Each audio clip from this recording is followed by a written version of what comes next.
Okay, guys, so we just finished doing the Noico. We're completely done. We think, anyways. 5 boxes of Noico. Worked for this 148 wheelbase, medium roof, Ford Transit van. So you can see really difficult to get in all these little tight spaces. A lot of hand fatigue here. We did a couple layers on the wheel bases here, that way they don't have any vibration. As you can see, we did the whole roof as well too. It's all Noico'd, the whole thing. And then Joey is actually, we just got done with the sliding door.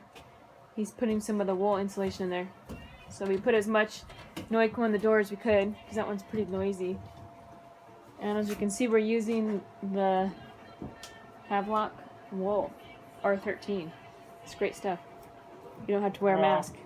Yeah, that one you're supposed to still wear. You still get particulates in your lungs, I think, but Okay. doesn't make you itch. We're just gonna do this door, put the plastic back on, and then we're done for the day.